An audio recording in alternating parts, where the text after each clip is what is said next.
नमस्कार दोस्तों, मेरा नाम है मुकेश और आप देख रहे हैं मेरा YouTube चैनल सिविल राज स्टडी। आप सभी का मेरे चैनल पर स्वागत है। अभी अपन रिसेंटली क्या पढ़ रहे हैं, मैकेनिक्स पढ़ रहे हैं। तो मैकेनिक्स के अंदर अपन ने एक यूनिट को कंप्लीट कर लिया है, centre of gravity and centroid, यानी कि गुरुत्वीय केंद्र और केंद्र, उसको कैसे निकालना है, उसके फॉर्मूलेज वगैरह बहुत आसान था जो अपन ने वो पार्ट कर लिया है। उसका थ्योरी पार्ट भी कर लिया है और उसका न्यूमेरिकल पार्ट भी कर लिया है। तो उससे वो यूनिट अपनी कंप्लीट हो गई। अब जो बची हुई यूनिट्स है उनको कंप्लीट करने से पहले मैं आपको यूनिट्स के बारे में थोड़ा सा जानकारी प्रोवाइड करूंगा आपको।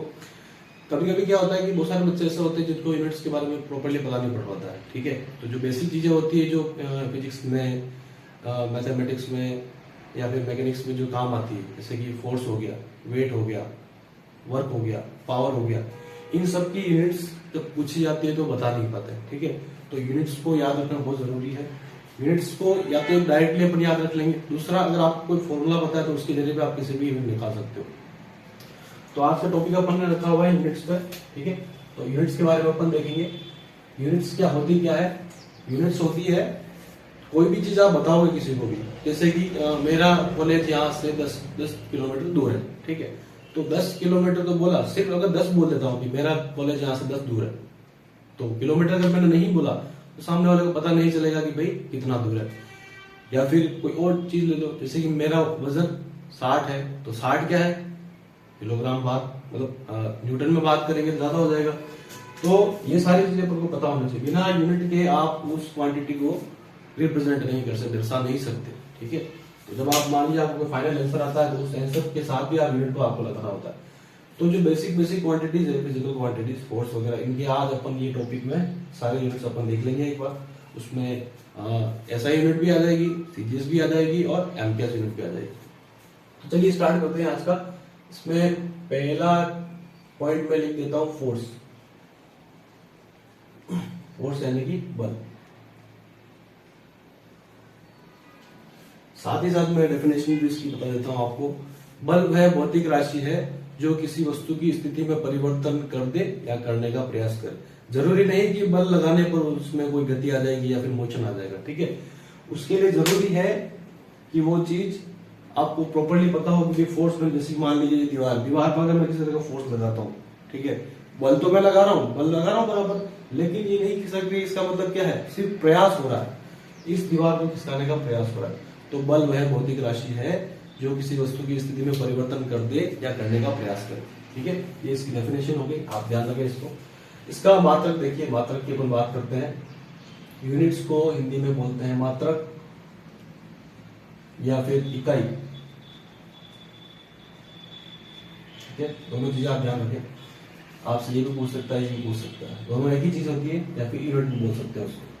फोर्स की बात करते हैं तो फोर्स के अंदर पहले देखेंगे अपन इसकी यूनिट क्या होती है। ऐसा यूनिट देखो, ऐसा ही यूनिट क्या होती है इसकी? न्यूटन। सब लोगों ने सुन रखा है न्यूटन, ठीक है। तो न्यूटन होता क्या है? जो किलोग्राम मीटर प्रति सेकंड स्क्वायर, इसी को अपन क्या बोलते हैं? न्यूटन। मान लीजिए अपने पास कोई फॉर्मूला है इसका, फोर्स का। न्यूटन के जब नियम पढ़ते हैं अपन, उसमें अपन को एक फॉर्मूला मिलता है, F बराबर ma। m क्या है? द्रव्यमान, और a क्या है? त्वरण। अगर ये फॉर्मूला अपन को पता है और मान लीजिए ये यूनिट अपन भूल चुके हैं, एग्जाम में याद नहीं आ रहा, तो इस फॉर्मूले को आप लिखें। ये द्रव्यमान है, ये त्वरण है, ठीक है। अब द्रव्यमान की यूनिट क्या होती है? किलोग्राम। ये गुणा पे है तो गुणा लगा दिया मैंने, ठीक है। अब त्वरण की मात्रा क्या होती है? मीटर प्रति सेकंड स्क्वायर, ठीक है। देखिए यहां से ये आया किलोग्राम मीटर पर सेकंड स्क्वायर, और ये भी क्या है? किलोग्राम मीटर पर सेकंड स्क्वायर, दोनों सेम चीजें। तो आपके पास फॉर्मूला है तो आप उससे भी इसकी यूनिट निकाल सकते हैं। फिर ये आ गया इसका ऐसे मात्रा। इसके बाद मान लीजिए मैं कहता हूं जैसे कि भाई कोई भी अपना फोर्स है, फोर्स कितना आया? मान लीजिए 50 न्यूटन। सिंबल क्या हो गया इसका? एन। इसको सिंबल इसका क्या है? जो ये देख रहे हैं आप, ये एन लगा हुआ, ये इसका सिंबल है, एन इसका सिंबल हो गया। अब 50 तो इसका परिमाण है, जो डिजिटल वैल्यू लिखी हुई होती है उसको बोलते हैं परिमाण, मैग्नीट्यूड। अंग्रेजी में मैग्नीट्यूड और हिंदी में क्या लिखते हैं, परिमाण। और ये क्या हो गया इसका मात्रक। देखिए सिर्फ यूनिट के अंदर मैंने आपको कितनी सारी चीजें, इसकी डेफिनेशन बता दी, ऐसे ही मात्रक बता दिया, इसका फॉर्मूला बता दिया। तो इस तरह से एक परिमाण होता है, एक मात्रक होता है, ठीक है। बिना मात्रक के आपको पता नहीं चलेगा कि वो राशि कौन सी है, या फिर उसका मेजरमेंट नहीं हो पाएगा ढंग से। इसके बाद देखिए इसका जो सीजीएस मात्रक है, ये ऐसा ही मात्रक है, इंटरनेशनल है, और ये सीजीएस वाला है जो पहले चलता था, ठीक है। इसको मतलब सेंटीमीटर ग्राम सेकंड में इसका यूनिट क्या हो जाएगा, फोर्स का। इसी की जगह आप क्या कर सकते हो, किलोग्राम की जगह लिख दो ग्राम, मीटर की जगह आ जाएगा सेंटीमीटर, और सेकंड तो सेकंड ही रहेगा, ठीक है। और इसी जैसे इसको न्यूटन बोलते हैं, ऐसे इसको क्या बोलते हैं, डाइन, ठीक है। जैसे इसको मैंने बोला वैसे इसको क्या बोलेंगे, डाइन बोलते हैं। तो ये इसका जिस वाला मात्रक है। एक मात्रक होता है एमकेएस वाला, मीटर किलोग्राम सेकंड वाला, ये भी पहले चलता था। इसमें फोर्स का मात्रक होता है किलोग्राम फोर्स, जी मात्रक ही किलोग्राम फोर्स है। हिंदी में बोलेंगे तो क्या बोलेंगे अपन, किलोग्राम भार।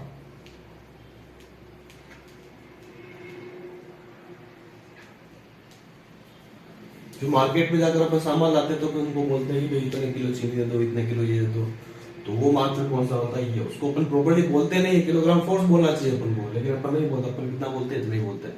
तो ये वो वाला मात्रक है।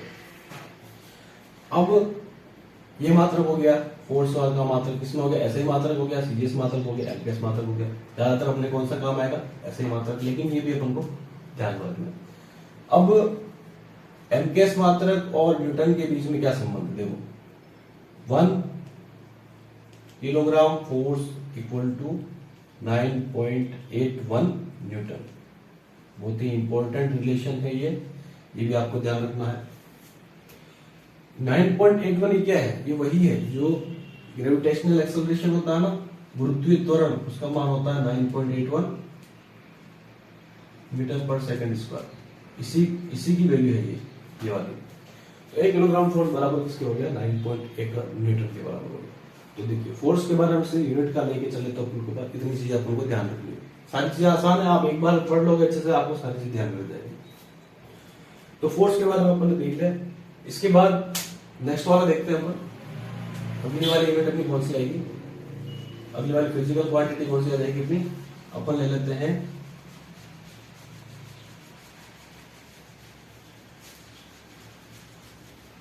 अच्छा फोर्स के अंदर ही एक कंफ्यूजन बच्चों को और रहती है, भार, तनाव, खिंचाव, धक्का देना,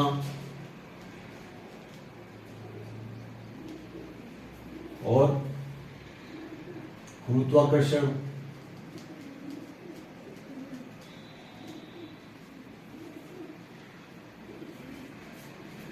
ये सब क्या है, बल ही है, फोर्स। बल के ही ये सारे अलग अलग रूप है। तो जो बल का मात्रक है वही मात्रक किसका हो जाएगा, इनका भी मात्रक हो जाएगा। यानी कि भार का मात्रक क्या आएगा, न्यूटन आएगा, इसका भी न्यूटन आएगा, इसका भी न्यूटन, इसका भी न्यूटन, इसका भी न्यूटन आएगा, ठीक है। ये चीजें इसमें जितना भूल गया था मैं, तो आप इसको भी देखिए, ये भी फोर्स के अंदर ही आएगा कि इसका मात्रक भी क्या है अपने पास, न्यूटन। अगली फिजिकल क्वांटिटी क्या आ जाएगी, मान दूसरा पॉइंट कौन सा आ जाएगा अपने पास, दूसरा ले लेते हैं अपन वर्क, कार्य।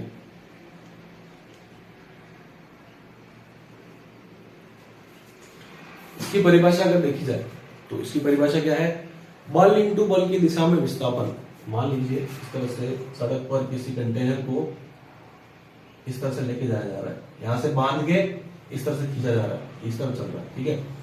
ये यहां से यहां तक गया, इसकी डिस्टेंस कितनी हो गई, डी, ठीक है। और इस पर जो फोर्स लग रहा है वो कितना लग रहा है, एफ। और ये क्षैतिज के साथ थीटा एंगल पर है। तो बल और बल की दिशा में विस्थापन, ठीक है।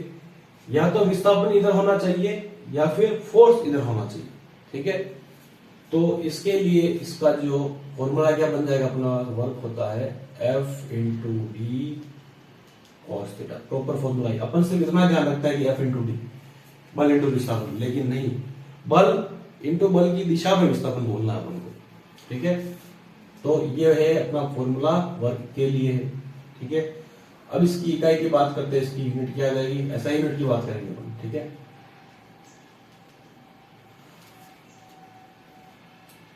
इसकी यूनिट क्या है अपने पास, JOUL, जूल, ठीक है। सबको पता है, नहीं पता तो याद रख लें, जूल होती है इसकी यूनिट, ठीक है।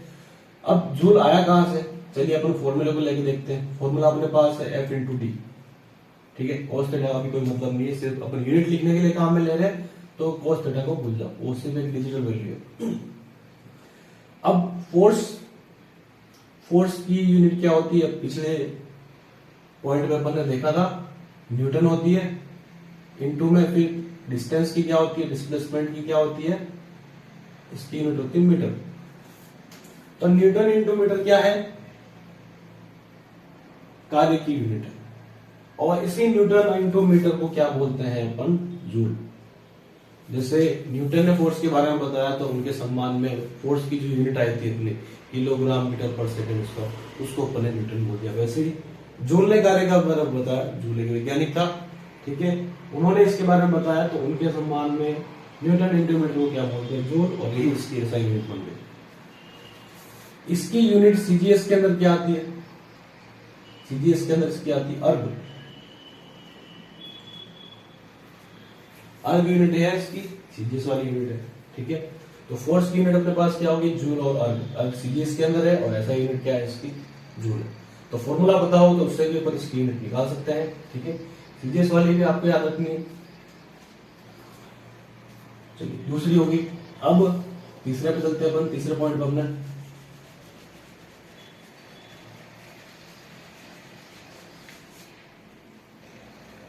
इसके बाद अगली यूनिट की बात करते हैं अपन। तो अगली यूनिट कौन सी आती है अपने पास, अपन ले लेते हैं पावर, शक्ति,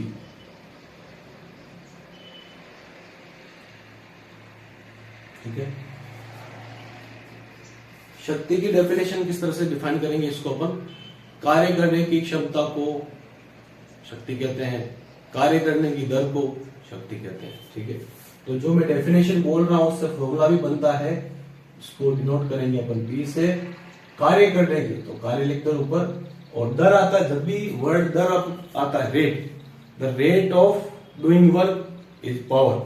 तो कार्य करने की जो क्षमता है या फिर कार्य करने की दर, ठीक है। दर आती है, दर का मतलब क्या है, टाइम, W/T, ये क्या बन गया अपना कार्य शक्ति। अब इसकी यूनिट निकालनी अपन को, तो पहले वर्क इससे पहले अपन ने पढ़ा था, वर्क की यूनिट क्या होती है,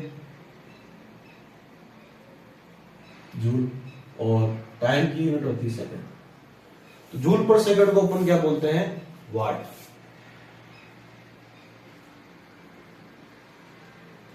वाट क्या है, शक्ति की यूनिट है। उसी तरह जिस तरह से न्यूटन इंटू मीटर जूल हो गया था, वैसे ही जूल बटा सेकंड क्या हो गया, वाट हो गया, ठीक है।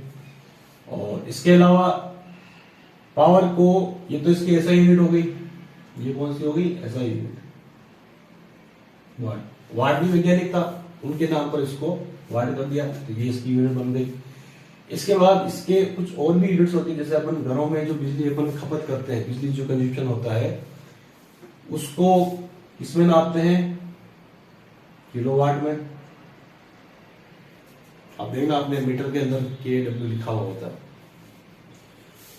तो किलोवाट क्या हो गया, शक्ति का मात्रक हो गया। और क्या होता है, हॉर्स पावर, HP। घरों के अंदर जो मोटर होती है, कोई भी मोटर होती है, पानी की मोटर होती है, उस पर लिखा होता है कि वो आधे HP की है, 1 HP की है, 2 HP की है। और जो कार की पावर्स होती है, बाइक्स की पावर होती है, वो भी हॉर्स पावर में अपन डिनोट करते हैं। तो शक्ति की यूनिट क्या हो गई, वाट, किलोवाट और हॉर्स पावर। एक सीधा एक छोटा सा रिलेशन है कि 1 हॉर्स पावर कितना होता है, ये भी आप यहीं पे ध्यान रख लें, 746 वाट, 746 वाट 1 HP के बराबर होता है। ठीक है, यानी कि अगर हम बोलते हैं कि 1 हॉर्स पावर की इसमें ताकत है, तो उसका मतलब क्या हो गया, उसका जो पावर है वो 746 वाट। ठीक है, चलिए पावर हो गया। इसके बाद अपन अगली यूनिट पे चलते हैं। ये सारी मैं वही बता रहा हूं जो अपने मैकेनिक्स में बार बार काम आती है। सबसे ज्यादा आएगा फोर्स और वर्क। ठीक है, तो चौथी वाली देख लीजिए। चौथी क्या आ जाएगी, अपन ले लेते हैं वेलोसिटी, यानी कि वेग। विस्थापन में परिवर्तन की दर को वेग कहते हैं, rate of change of displacement. ठीक है, यानी कि वेग जो हो गया वो क्या हो गया, विस्थापन बटा समय। ठीक है, विस्थापन यानी कि एक तरह से दूरी है, इसका मात्रक क्या होता है, दूरी का मीटर में और टाइम को सेकंड में। तो मीटर प्रति सेकंड क्या हो गया, इसका ऐसा ही मात्रक हो गया, ये वाली इसका ऐसा ही यूनिट है। ठीक है,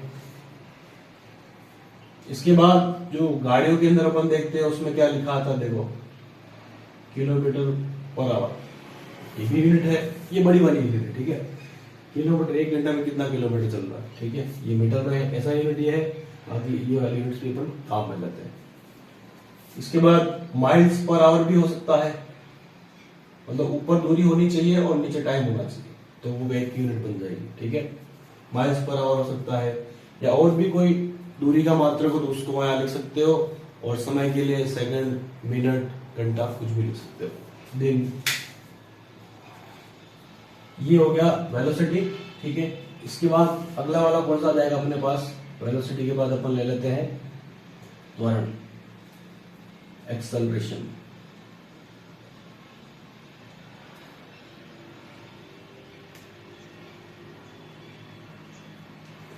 त्वरण को ऐसे डिनोट करते हैं, अभी अपन ने फोर्स के फॉर्मूले में देखा था F बराबर ma, तो ma जो a आया था उसमें वही था त्वरण अपना। ठीक है, इसका मात्रक क्या होता है, इसका जो ऐसे ही मात्रक आता है वो क्या आता है,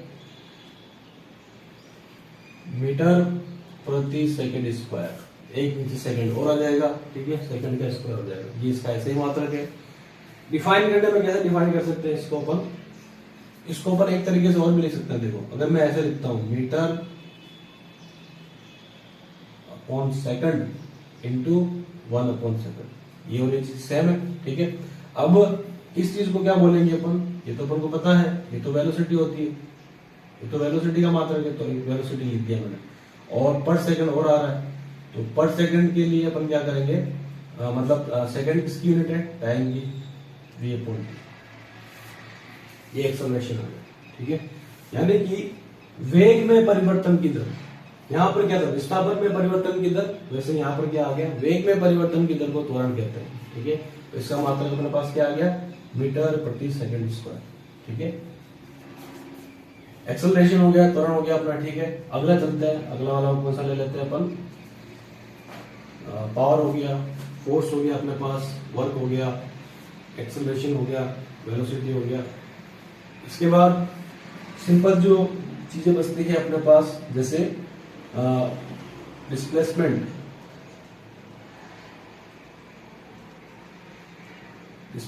यानी कि विस्थापन। देखो, विस्थापन, दूरी और विस्थापन अलग अलग चीजें। मान लीजिए मेरे को इस पॉइंट से यहां तक आना है। ठीक है, तो एक तो मेरे पास सीधी दूरी हो सकती है, या फिर एक ऐसी दूरी हो सकती है इस तरह की। ठीक है, तो वाहन के द्वारा तय की गई कि जो कुल डिस्टेंस होगी, दूरी होगी, ठीक है, वो तो कैसी होगी, बिल्कुल सीधी नहीं होगी, टेढ़ी मेढ़ी होगी। ठीक है, और विस्थापन को अपन कैसे परिभाषित करेंगे, एक पॉइंट से दूसरे पॉइंट के बीच की लंबवत दूरी, सीधी एकदम स्ट्रेट लाइन में जो दूरी होगी वही अपनी क्या होगी, विस्थापन होगी। और इसका मात्रक क्या होता है, इसका ऐसा ही मात्रक होता है मीटर। ठीक है, इसके अलावा इसको सेंटीमीटर में, मिलीमीटर में, डेसीमीटर में, किलोमीटर में, माइल्स में, बहुत सारे तरीके से मेजर कर सकते हैं अपन, लेकिन जो ऐसा यूनिट है वो क्या है अपने पास, मीटर है।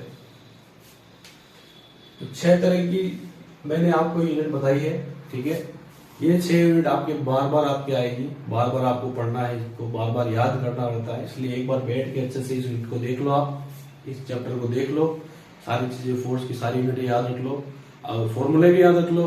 अगर आपको किसी का भी फॉर्मूला पता है तो आप यूनिट निकाल सकते हो, जो कि मैंने आपको बताया। ठीक है, इसके अलावा एक चीज और है, अपन को पूछे जाते हैं विमीय सूत्र।